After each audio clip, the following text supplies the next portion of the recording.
Hello, hello, hello. I am your host, Tracy Atsuka. Thank you so much for joining me here for another episode of ADHD for Smartass Women. You know that my purpose is always to show you who you are and then inspire you to be it. In the thousands of ADHD women that I've had the privilege of meeting, I've never met a one that wasn't truly brilliant at something, not one. So, of course, I am just delighted to introduce you to Dr. Kalaki Clarke. Dr. Clarke is a board certified family physician, TEDx speaker, and mental health advocate who has spent the last 2 decades making sure the unseen feel seen.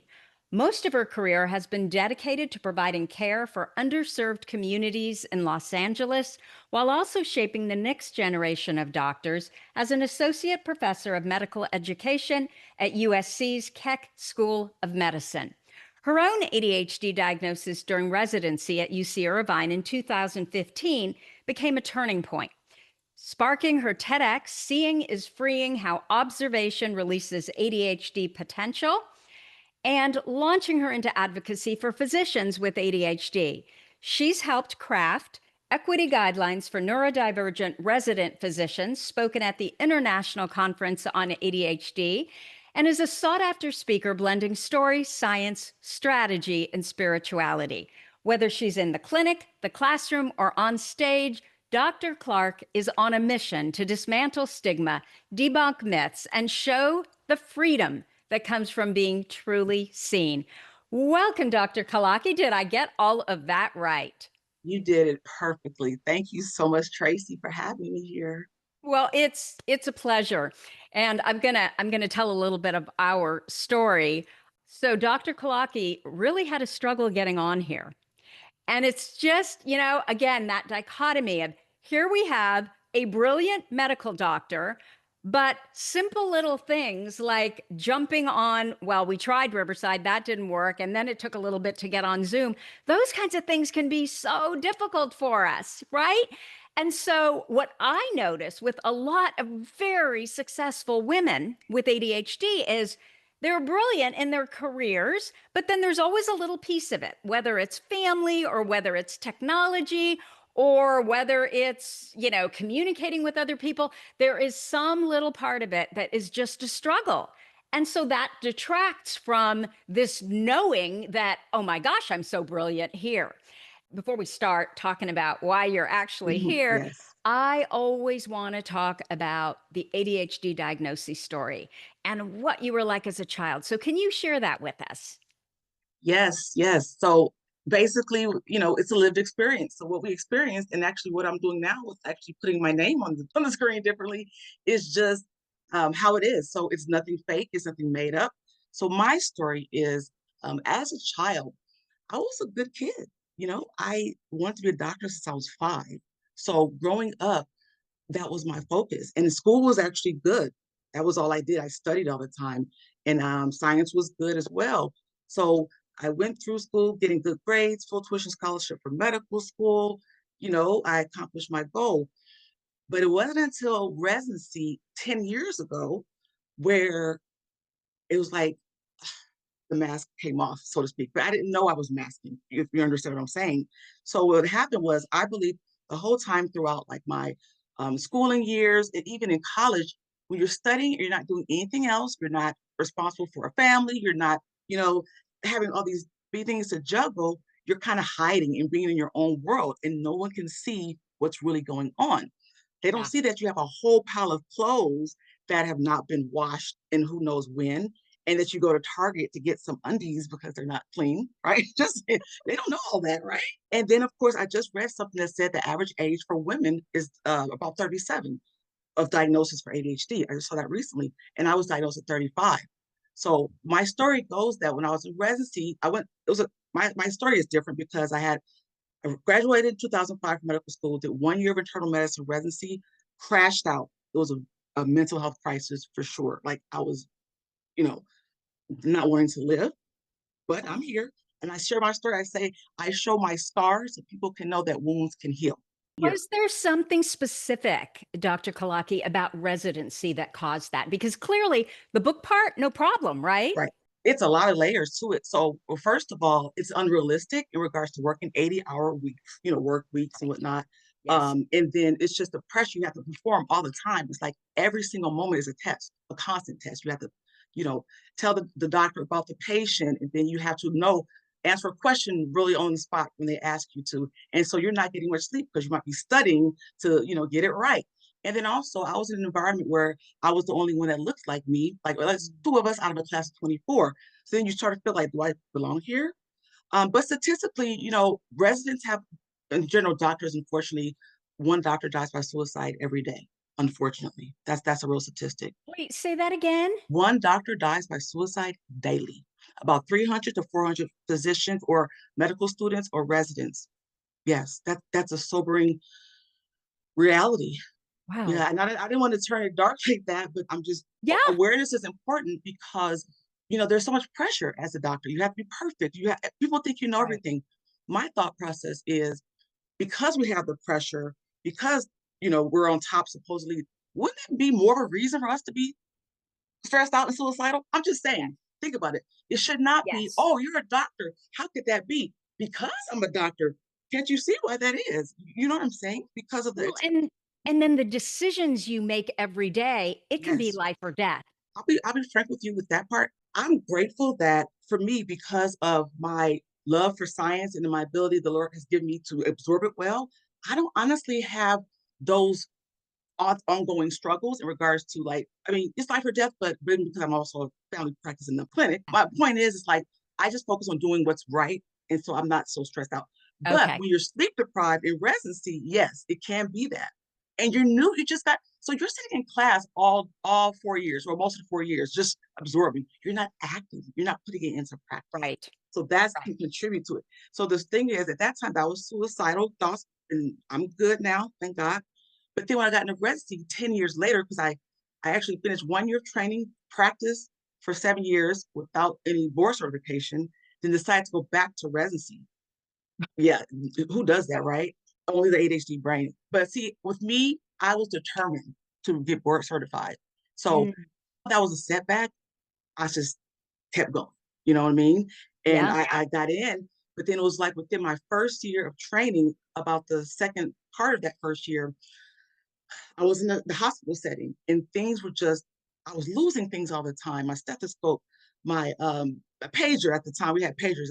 They use the phones now, but anyway, from the old Right. school, I was freezing when I was asked a question. I knew things and I was actually able to make plans for the patient, but I was always lingering a little bit longer than the other residents did. Mhm. I would stay late to do my work because it was quiet. No Yeah. more chatter to like distract me. Now I remember before I even had my diagnosis, a senior resident said she asked me some random question to like, medical question. And I remember telling her, my brain doesn't work like that. And I didn't know my diagnosis. She's like, tell me what this is. I said, my brain doesn't work like that. Not knowing that, wow, it really didn't work like that. You have to Yeah. give me a heads up or don't be on the spot. But here's the thing about ADHD. We meet one person with ADHD, you meet one person with ADHD, Yes. right? It's not a cookie cutter. Everyone has to have these things. Plus, their severities, mild, moderate, or severe. So, take those things into consideration. But for me, I was just thrown off, sleep deprived. It was a lot. So long story short, and I talked about this in my talk, I was in a psychiatry rotation, and there was a 10-year-old boy who was spelling out my life in his actions. So I'm 35, he's 10, he's taking forever to get ready, he's smart, he's charming, he is people person, gets good grades, but he can't get it together.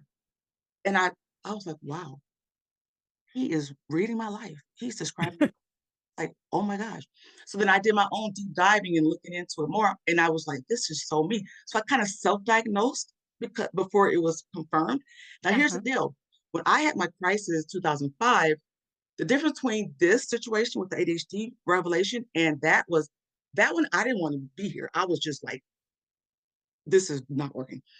But with this time around, it was more like I want to live. I'm getting this done, but why? It's just frustrating. Why is it taking forever? It was more so the frustration of like people can do things like that, and it's taking me eternity to get things done. So, I put two and two together because when I was in medical school, they didn't talk about they didn't focus much on the inattentive presentation. Mm, Probably I think it might have been ADD at the time, possibly. But we just think about the boy who can't stay still, or was bad all the time, supposedly. So then, once I got it confirmed with a psychologist, did a lot of questions, testing, and I got the diagnosis inattentive type. And so what that meant for me, it was like, it's a double-edged sword. It's like, well, that's what's wrong with me. It makes more sense. But then it's like, wow, something's wrong with me. It's like, oh my God, yeah, something is wrong with me. So then you feel flawed, you feel different, you feel, but at the same time, you're kind of happy, not happy, but you're relieved because it just makes sense. right. But fast forward, you kind of realize that it's not your fault. Like that's my saving grace, or that's the thing that keeps me forgiving and giving myself grace because I didn't ask for this. It's a neurobiological challenge of the brain. No one asked to have different brain wiring, right? So once you first accept or be aware of what's going on and you accept the reality, it is not going to go away, no matter how you wish it away, no matter how much you do. It can get improved with things that can treat it to support your functioning, but it doesn't go away.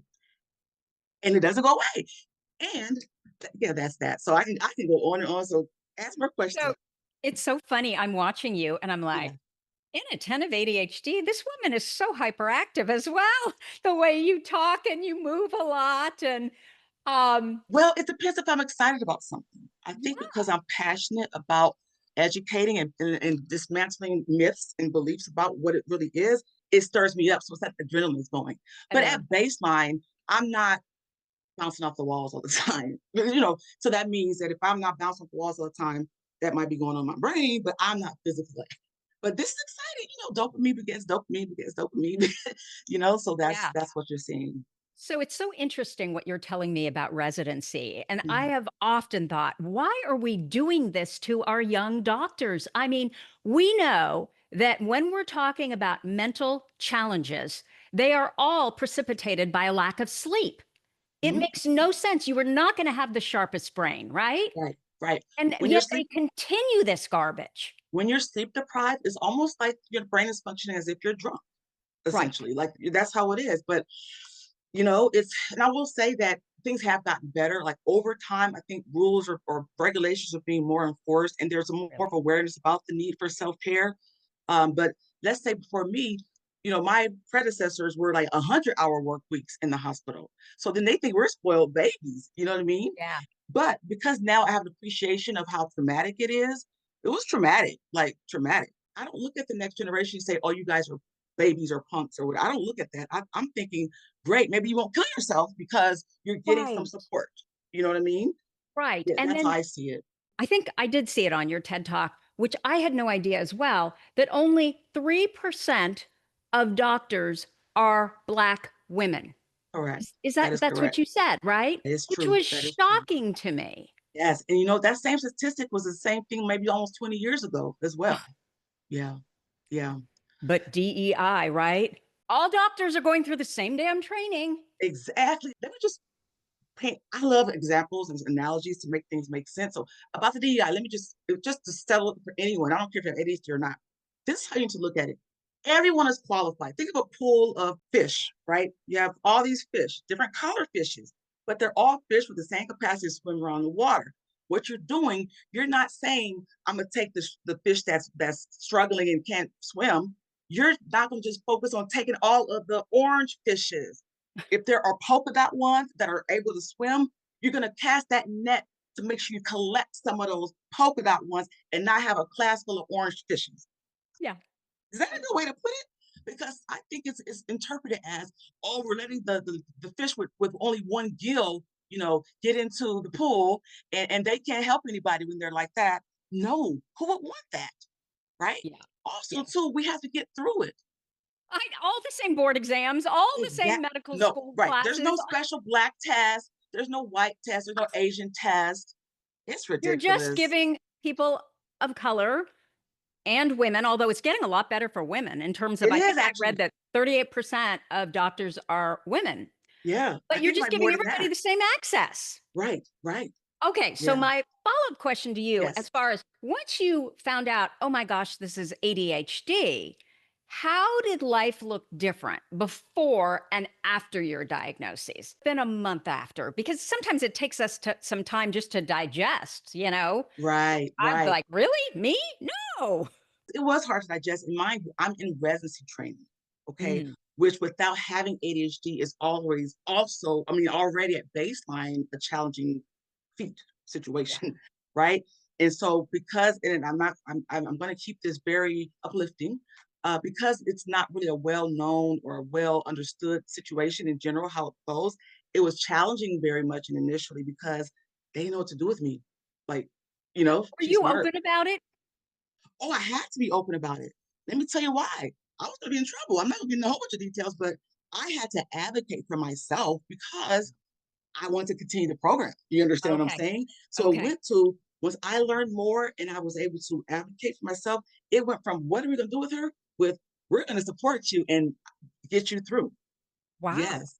Yes. And so that's why like I'm very passionate about advocating because when you don't know, you don't know. So as long as the bad stereotypes were made and you stay under the rug about what's going on, it just perpetuates that the challenge or the thought process that, that we're dumb or we can't make it.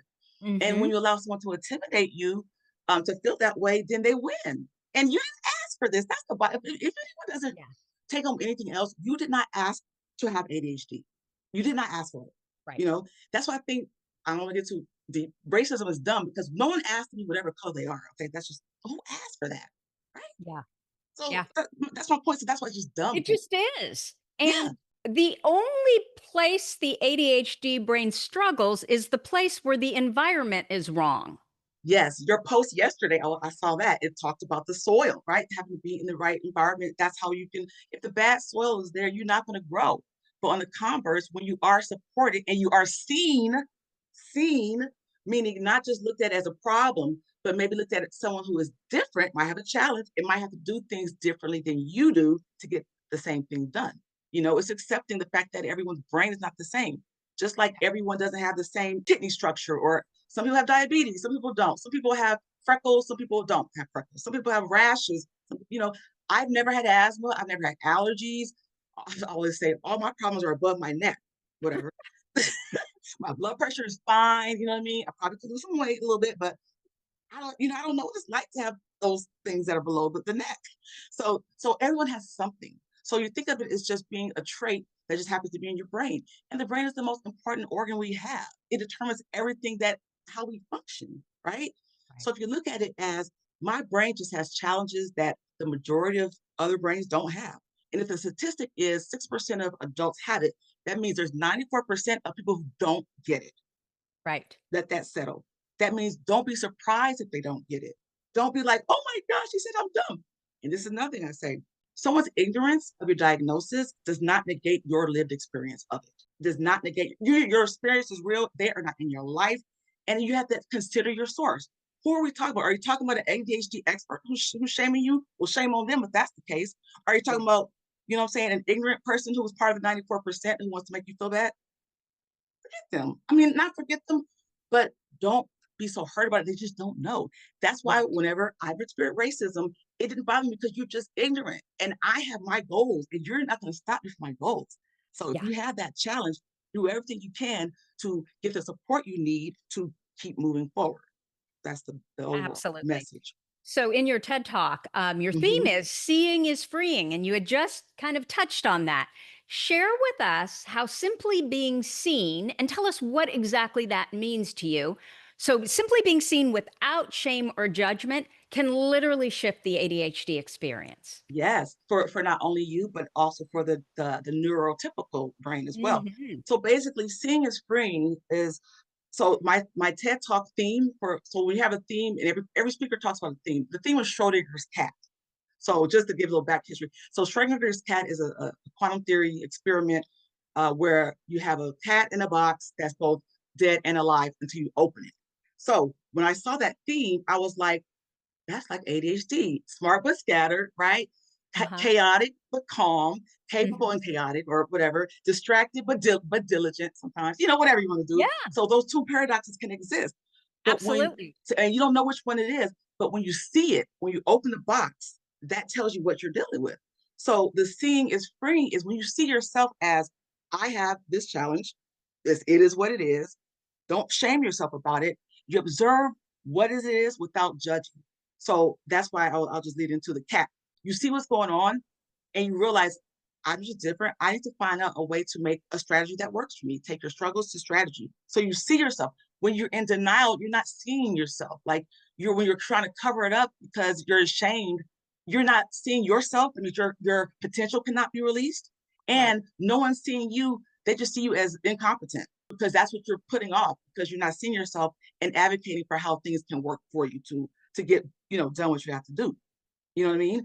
So, and then being seen means, let's say you have a neurotypical colleague who, I gave that example in my talk, like they know I'm always late. So them seeing me is not saying, why are you so late? You know my problem. Like, what is wrong with you? Like, you know what the issue is. So don't be surprised if I'm like, lie to me. Tell me what the time is not. And don't tell me that you told me. And it's not a matter of, well, you shouldn't have to do that. But that's just how my brain wiring is.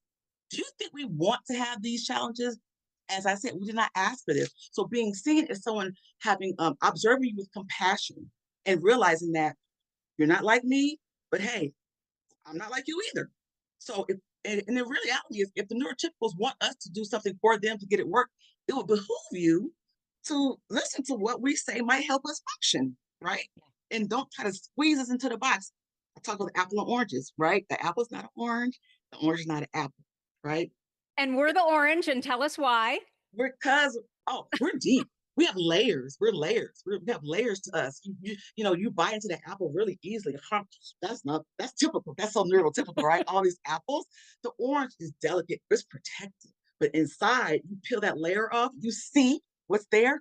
Oh, those juices. People drink more orange juice than they do apple juice anyway, right? Yeah. Don't you think about breakfast? You don't have, well, you can drink apple juice, but most of the time you get orange juice if you want to drink breakfast. Babies drink apple juice. Yeah, yeah, immature babies, yeah. Love also the color like orange. It's just Yes, vibrant and bright and yes, and that's why I sparkly. said, or maybe that's why I knew that wasn't it, I don't know, maybe that's why, orange is the color for ADHD awareness, Yeah. right? Because we're oranges. I had Oh, no idea that that was the yes. color of you think I know that, but I do No, not. but that's the beauty of it. I mean, I've had it for 10 years, but there's still things I learn all the time, like, it's just, you know, even I'm constantly learning, and the reality is because we can have poor working memory, we could have learned it but forgot about it, right? You Right. you might have known it at some point. Who knows, right? So Absolutely. give yourself grace about it and that's nothing. Don't compare yourself to another apple or even to another orange. Because like I said, our experiences are different. Like for example, when I sometimes see people who are on time with ADHD, I'm like, do they really have that? Are Yeah, they that's playing my with me? son. Really? Yeah, Mhm. and I mean, okay, but I think what it is he has not been diagnosed, but he talks about it all the time. He is probably on the spectrum because he can get very like he likes systems and structure and Mhm. versus Mhm. I'm balking against them and pushing them away. He's Right. always looking for them. It makes him really anxious if he's late, so he's always 10 minutes early. Mm. So it's just a Right. different way that he's addressed the anxiety. We're late Right. and we're anxious the whole time. For Right. him, the anxiety is too much, so he has to be early. Right, and of course, ADHD also has comorbidities, like a lot of ADHD goes Yeah, along with depression diagnosis and, even, autism. So it's kinda like they're balancing each other out in a sense. So if he does have ADHD, at least he has another backup plan to, support and right, compensate, to right. make and it's interesting because, like I said, everyone's different. Like, I've never been in any car accidents. People talk about car Yeah, accidents and tickets, and I've never been in a car accident. I've never had it at all. And like I sleep okay. People talk about they can't sleep. I sleep right. well. So I guess the point is everyone's different. Someone might say, how you late all the time? I'm on time. I'm not your brain. I mean, like, you know what I'm Yeah. saying? Like, I respect you and anybody who has anything consistent like this. I'm on episode 351. My friend, Dr. Elizabeth, she was on, Oh I my wrote it gosh, I down. love her. Yeah, She she's was the one who on recommended I wrote her. it down. She was on 120, episode 120. Okay. I can't be that consistent and be on episode 351 like you are, So I admire you, but that's just how you're wired. That's what keeps you going, and everyone's different. I can still Absolutely. advocate, but not have the same platform that you do. And I'm okay with that. That's not behind the scenes. There's a lot that I'm sure goes along with it to be that way. You know what I'm saying? But But my point is, everyone has to do what they really want, what they want to do. And if, say I Well, wanted to do what you, it's go because of ahead. interest, right? Exactly. I'm telling you, Dr. Kalaki, I didn't think that I could do 351 Wow, episodes, that's but amazing. once I started, Yeah. and it was really Dopamine. hard initially, and then it got Yeah. easier and easier, and now it's like, "Oh, I get to talk to friends," you know? Yeah. It's Awesome. and I've set up the system and the structure that makes it Yes. so easy. So, I Right. wouldn't say you could not do that. You don't know that. You haven't tried it. I could, believe it or not, my challenge is I just lose interest easily with, when it stops becoming Yeah. shiny. But you like to talk, I can tell. You're so easy in your dialogue, and I don't know, I can see you on a Oh, podcast, on your own podcast. Okay, but before well, you we can do coach me that, on that maybe later in yeah. the future. So you developed the CAT method. You just Yes. alluded to it. Tell us what Yes. that is. Okay. Break it down for us and share how it helps both us, those of us with ADHD Mhm. and neurotypicals. Okay, so cat, CAT, and I basically derived it since the theme was Schrodinger's cat. That's where that kind of comes from. So cat means capture. That means whatever your challenge is, you're just identifying it. So, for example, if I'm having trouble with, I don't want to wash the dishes, I identify, I do not want to wash dishes. Okay. I don't think about, oh, you're stupid for not wanting to, or everybody else can. Just say what it is. Say what happens. So let's say every time I come home, I see the dishes and I want to I'm noticing what happens when I see it. Like, I'm not judging myself. I'm sorry. Now I'm going to the analyze. I'm noticing when I come in and look at, I'm analyze. I just turn away and I go scroll on my phone. I notice that's how it happened. So I have to have a solution for it. And so I noticed that when I see those dishes, I want to scroll. I need to find something that interests me to make me even want to do those dishes. And if Yeah. I know the scrolling isn't the thing, my T transformation or my strategy is, well, because I observe, I don't like them, and I start scrolling. What do I like? Maybe I can, when I see those, I take that phone and put some music on and just wash some dishes. You Yep. know what I mean? So you're Yep. transferring struggle to strategy and just making a way to make it work for you. I didn't change my brain. I changed the environment. I used my brain to change the environment. So the environment, when I say it's changed, meaning the sound, the music was there to add it to help me to kind of get going, like that part of the environment. But then I had to first observe what was the problem, find out why, what am I doing, and then get a solution based on it. And that's why I said seeing is freeing. So because I see that happening, I'm freeing myself to do the thing that was a challenge for me. You know what I'm saying? In your So own way. yes, my way. Yes, whatever gets it done. Someone could walk in the house and do the dishes like nobody's business. Like, just hash it out. Wonderful, you can do that. I cannot do that. You know what I'm saying? And it's okay. But, we have to work with how your brain works. Now, the way it could work for someone else observing us for the cat method to work is like, I gave the example with if you see someone observe someone's late, you analyze, well, you might not always know why they're late. You can analyze how you feel about that. You might say, I get so pissed off and I am so ready to just be done with her. But then you realize, but she is usually helpful in the long run for me. So maybe I'll make something work. So maybe I'll just transfer my situation. I'll change my environment with her and tell her to, come 2 hours earlier, or sorry, yeah, earlier than what the time is. So then by the time she comes, she's on time, even though she's freaking out because she thinks she's late and she's relieved. Oh 2 my God. hours early? Oh my Oh, I'm gosh. gonna save a really, if we have time, I'm gonna save the best thing for last in regards to being smart ass. And just making it work. Because Uh, okay, spoiler alert, the TED talk, I was 30 minutes late for it. oh my gosh. Yes, I can't make this up. I You're cannot making make me this. anxious. Oh my gosh, imagine. But did you watch it? Did you like it? Yeah, absolutely. Hey, I rose to the occasion, but it was so stressful. It was traumatic. Here is what happened. I was the last speaker. So my call time to get on stage was 7:41. All right. But so I was there actually on time. I was there at 5, watched the other speakers. But during the intermission, bad habit of biting my nails. I just had to go to the store to get some nails. So at 6:30, I You were was sitting like, in the wings waiting, and yeah, then you had this thought, "I'm gonna go get my nails done?" no, no, no. I was gonna go to the store to get some nails. Put them on Okay. just real quick, because I knew that I'll be talking, the camera's on me, and I later on be like, oh, my nails, right? Literally, because actually it was at UC Irvine, the store I went to was like 5-minute drive from the venue. So the break was from like, 6:30. like a half-hour break or something, and they want to go with the rest of the speakers, and I'm at 7:40. So then I get to the store. First, I'm not just there for the nails. Of course, I'm looking at other stuff and everything, and then I get there to pay for it, and of course, I had to transfer money over to the right account because it wasn't in there. Oh But my then God. this is what happened. So okay, finally got my stuff ready to go, but then my battery dies on my phone, and I need a map because I'm not familiar with this place, right? Oh my And gosh. I started driving, thinking I'm getting towards there. I was lost. I was heading towards my house, like home, which is like 40 minutes away. I could not call anyone. I was like, oh my God. I was going off and on in the freeway and everything. It was getting dark. Exactly. Oh my gosh. So the whole time I'm a strong woman of faith. I was like, Lord have mercy, Lord have mercy, Lord have mercy, Lord. I'm just driving, like, Lord guide me, have mercy. I go one corner is dead end. I'm like, I started screaming.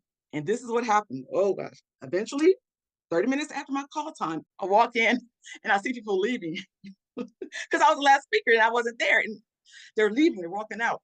And I see the rest of the other speakers holding their flowers and taking pictures, with the sign and everything, because they did great. And so I did because I was like, "Oh my gosh." And the speaker, the team that supported me in it, they liked my talk and I liked it. And the whole time I was struggling, I was not practicing anything. I was not running through my head anything. I was just like praying. So I begged them. I said, "Please let me do it." But then by this time, all the setup for the images, like the projection, they had already got that put away. So whatever slides I had, I couldn't use it because they already had that person had gone home or something. And then they usually put the microphone lapel on, but then they didn't have that. So I went up there, handheld mic, no slides, and delivered the talk. So listen, people, it's not about what's important or not. Truly, really and truly, if someone who knows me would have been like, "Where are you going?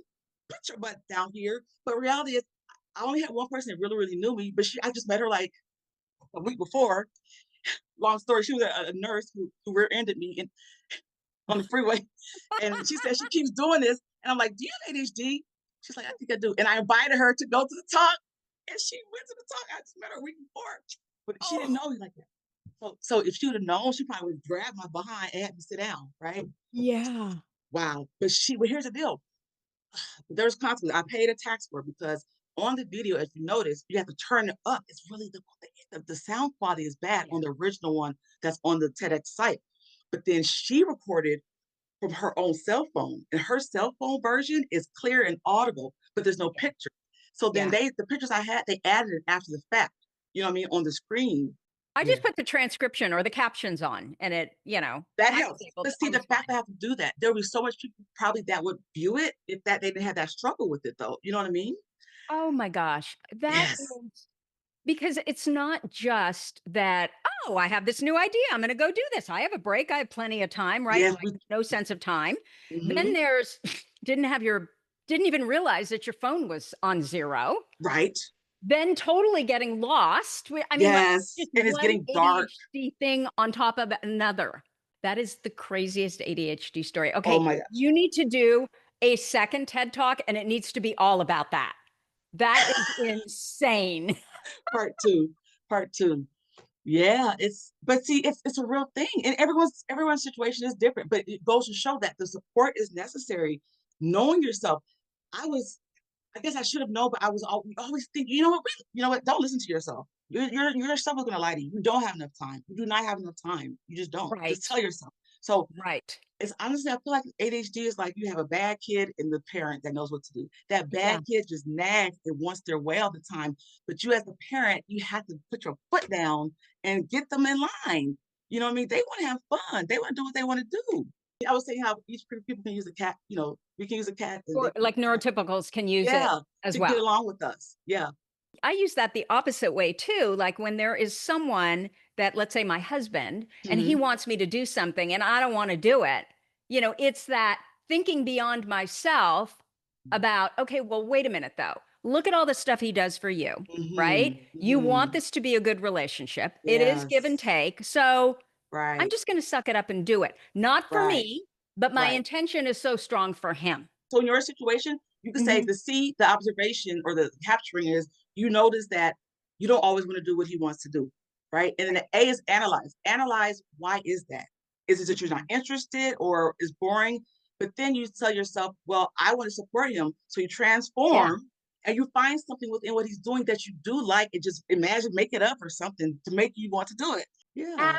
Absolutely, because we have to make it our own. Him telling me to Yes. do something is not going to work if I don't wanna do it.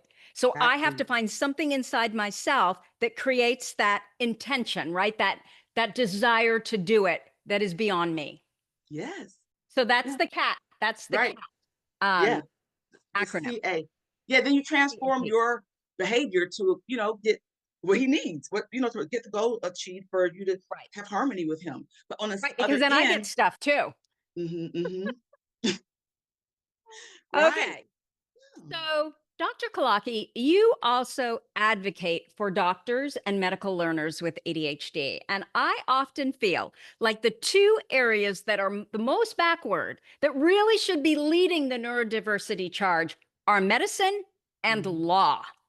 Yes, I agree with that. I I know agree. in both medical school and law school, like they just make everything so difficult as far as, for those of us with, ADHD or neurodivergencies. So I am curious, why is this work so important? And what do you think educators and peers need to understand about supporting future and present neurodivergent doctors? Or even lawyers too, right? I mean, Yeah. and yesterday I met with 2 lawyers. One had ADHD and the other one didn't. Yeah. And it was beautiful because the one who didn't, when he met me, he was like, "How are you a doctor?" So he had no clue how that the 2 can go together. Yep. And then the one who had it, he broke it down. I love anybody who has ADHD. But you're my family. I don't care. I don't have to know you. So Yes. when he told me he had it, I high-fived him immediately. And he was Yeah. able to break it down to the other lawyer about how it works. And he also Hmm. kind of shared his own coping skills with it. So I think it's important because we're not going anywhere. And so the educators need to realize that the population at large includes neurodivergent learners or neurodivergent people. So that means Right. within that, you're going to have professionals that have neurodivergent, like, that have ADHD and other things that are not like you, but they're still capable. So if you want to not stay in your own world and realize that you're not the only one here, you have to learn how to accommodate. And accommodate is not baby. Accommodate is making things fair. It's leveling the playing field. Think of it as you have a starting line, and the neurodivergent people are already a little behind that line because of biology they really didn't ask for. All the neurotypicals are already at the starting line. So when you accommodate and you do the things that help that learner, whether it's a law student or a doctor, you're just putting them at the starting line so they can start with everyone else. You're not putting them ahead of everyone else. You're not giving them an extra advantage. You're putting them at the same line. And so the reason that's important is because society as a whole, which would be better. I do so well with my neurodivergent patients. I do well with all my patients. Sorry, that's just my gift. I can But see why. that's my dopamine. Me being a doctor is my dopamine. Like, Yeah. that's the only thing I can do right. Well, So you're that's making my a difference every single time you meet one of your patients, right? You're making a difference. I love them because, and the thing is, because they know me, they know I'm going to be late. I'm Yeah. sorry. I'm not Yeah. sorry because I'm me. And the thing is, good things come to those who wait. If it's that bad and you really want, go somewhere else. I'm not trying to be funny, but I Yeah. cannot change me. But when you do wait, you're gonna be grateful that you waited. It's gonna be worth it. You know what I mean? And Yeah. so they have grace. Even like if I'm putting a prescription in and they're talking, I'm like, "Can you hold on one second? Let me do this for you. This is for you. This is for you. Hold on. This is for you." And they're Well, and no quiet. one's gonna fight for them more than you will. I can already Oh tell that. yeah. Yeah. So back to why it's important is because, in order for our society to just be overall whole and healthy, you have to realize everyone is not like you. So when you understand that and include those who are different from you, we just progress as a whole. There's less hate, and there's less crime, and there's less division, and we just get things more done. You know what I'm saying? I just think it's important and just get out of your butt, like get out your head. Like you're not everything.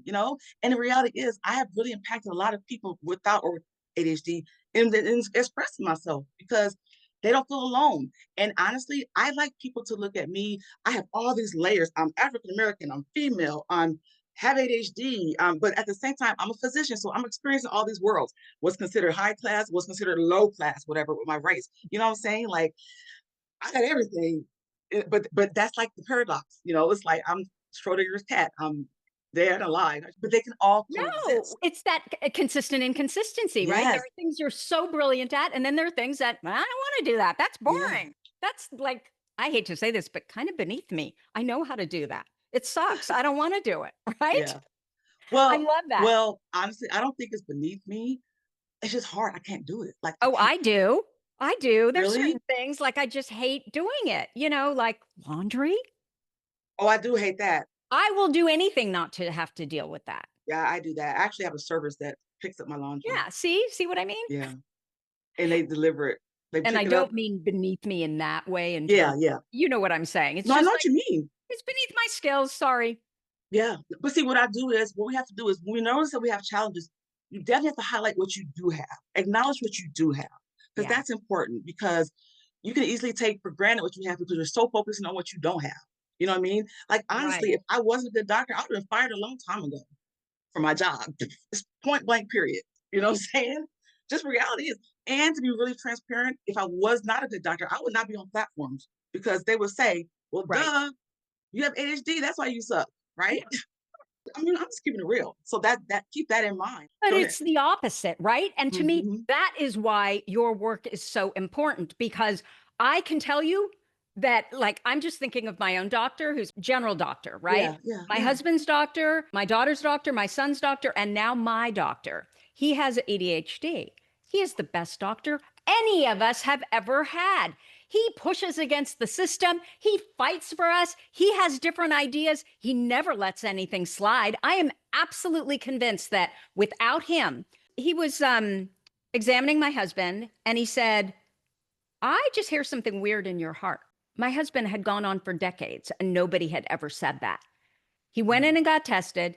He had a congenital heart valve issue, which mhm. ended up leading to an aneurysm. Mm, He ended up having both repaired, so major open heart surgery, and he killed it. mm, mm. But without that doctor, he probably would have dropped dead from the aneurysm. Yes. You know, I think that the best doctors and lawyers, and frankly, anyone in a profession where they're passionate about it, they are the Mhm. best you're going to find because Yeah, of interest, right? And exactly. hyper We're not gonna focus. do anything we don't wanna do. Like, we're not. No. Like, I mean, and not for long if we try to. I mean, I don't care how important it is. Do I really want that attention of being late all the time? No. I was late for my residency interview. The one I was late for everything. The TED talk. Like oh my gosh. And the thing is, if you have a problem with it, what can I do? Like if that's your problem. So you're gonna miss out. I'm not gonna tell you it's your loss. You know what I mean? But I'm not like you. You Yes. gotta realize that, you know?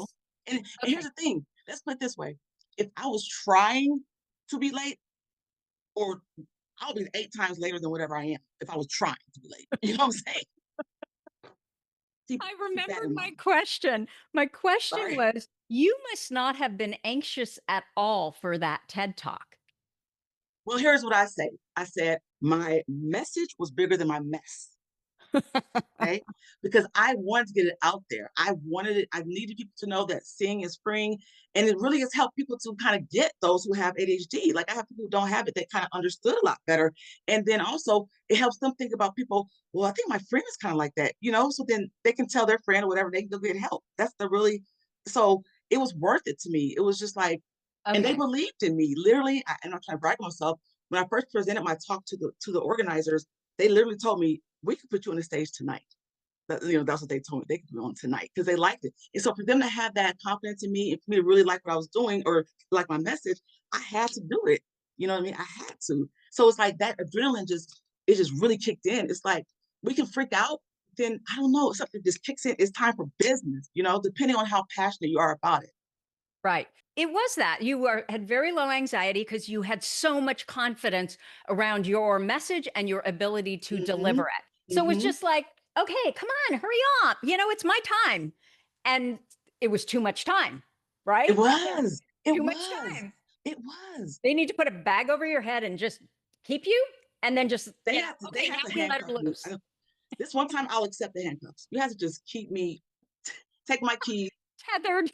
The only time I'll accept it, okay? Just for my own good, because we Yeah. can be our own worst enemy. We can self-sabotage a lot because we forget about the consequences. We don't remember what could. But no, this time, if I'm ever allowed to do a talk again, I'm there early. I don't care what my nails look like. I don't. I don't care. I just, as long as I'm dressed, okay, I have clothes Yeah. on and I'm awake and I'm medicated, I'm gonna go.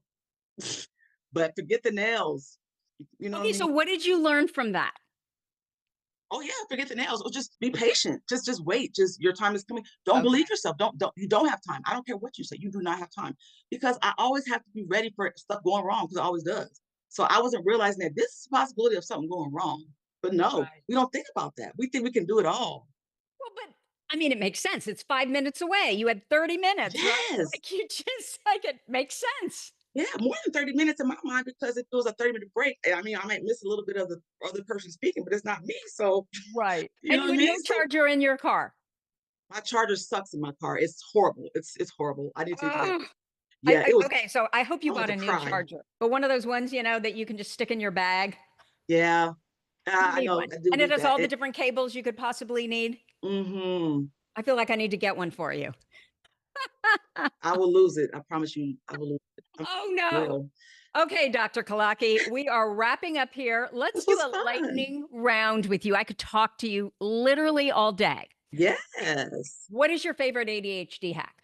Look back. Everywhere I go, turn around and look back because I'm gonna leave something. Just Uh, turn around.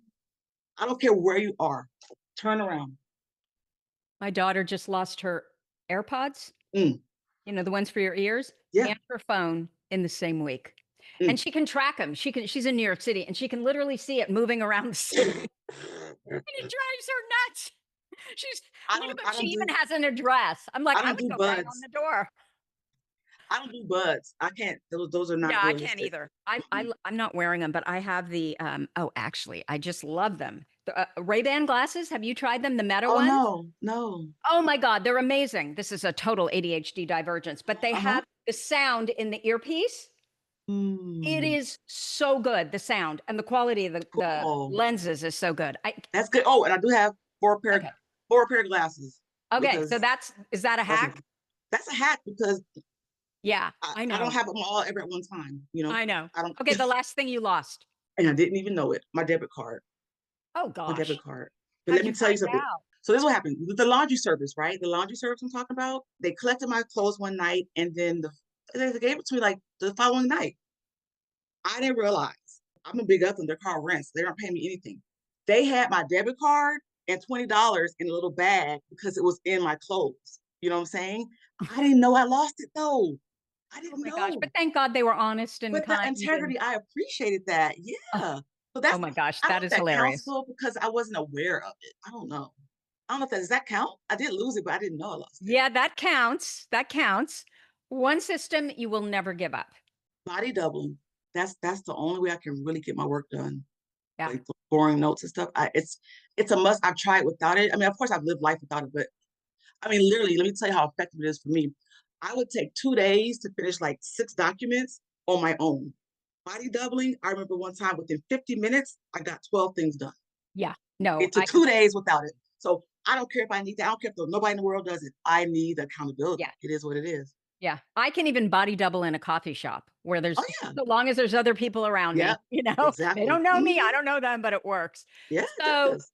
Dr. Kalaki, you Yes. are such a delight. Where can people find you if they want to know more about you and what you do and they want to find your TED Talk and give it all to us? Oh my gosh. First of all, about my TED Talk. So first of all, my Instagram is this underscore MD underscore Kalaki. Now I will say I'm not consistent, first of all. And whatever I put on is whatever I want to put on. You know, I've accepted that I'm me. And if I really want to do it, of course, I'll pay somebody and do all this algorithm stuff and AI. I just do what I want to do. It's not gonna rule me, okay? So, but what you if you want to go on there, you'll just see a lot of different videos about me, about mental health, the TEDx talk is on the TEDx webs, like the YouTube page, just TEDx, Kalaki Clarke Seeing is Spring. And I'm asking your listeners, and even if when they, later on in the future, if it's 2 years from now, 3 years from now, go look at the talk. Share the talk with those who don't get it, those who do get it. It'll help just open their eyes, see themselves better, see you better, and just be more harmonious. Now, but you have to turn it all the way up. We already discussed why. Put the captions on. Okay, don't give up on it because we can get impatient. But if it's stuff not going right, it's worth the wait. It's worth the turn up. Um, But if anyone actually, how about this? If someone reaches out to me, anybody who like sends me a message and say they saw me on the show, I will personally send you the link that is audible. And the reason why I don't want to pass that around too much is because I want to get You numbers want up the on the TEDx. numbers. Yeah. Yeah, that's the thing. So when I share it with somebody, I give them both. I'm like, all this explanation. This is the one on the site, just to say hi, and then this one you can actually hear. Okay. That So makes I'm sense. just asking listeners to um, check on that one, and if you Click on want to, that link and then yes, if you want to hear it without message you. pictures, but and you also, I just always have this extra dialogue on the side, which most tech talks don't have it, but I'm just Kalaki. You'll understand what I'm saying in my little back talks and stuff, like my side talks are not really supposed to be there, but it was live. You couldn't stop I know. me. It's hard. They can't stop me. It's live. I love that. Hey, Y'all reach out to are honored. me if you're interested. I Okay. mean, if you don't care, just look at it, turn it up. But if you're really interested, then honestly, I know it might sound bad, but ADHDers, we like feedback. We like to know Yeah. that we're actually helping people. Okay. So if Okay. someone reaches out and asks me for the link, I'll send it. Sounds Just send me a wonderful. message. And so what I will do is we'll have those links on our show notes. I don't see the TED Talk, but we'll put that one on there Oh, I thought I shared it. The as TED Talk. well. It's okay. We know where it is. Oh, We'll go okay. get it. Dr. Kalaki, thank you so much for spending time with us here today. You Oh, are it a was delight. fun. Thank you so much, Tracy. You too. You too. Thank you for having me. Absolutely. So that's what I have for you for this week. If you like this episode with Dr. Kalaki, please let us know by leaving a review. Our goal is to change the conversation around ADHD, helping as many women as we possibly can learn how their ADHD brains work so that they too may discover their amazing strengths. Thank you so much for listening, and I'll see you here next week.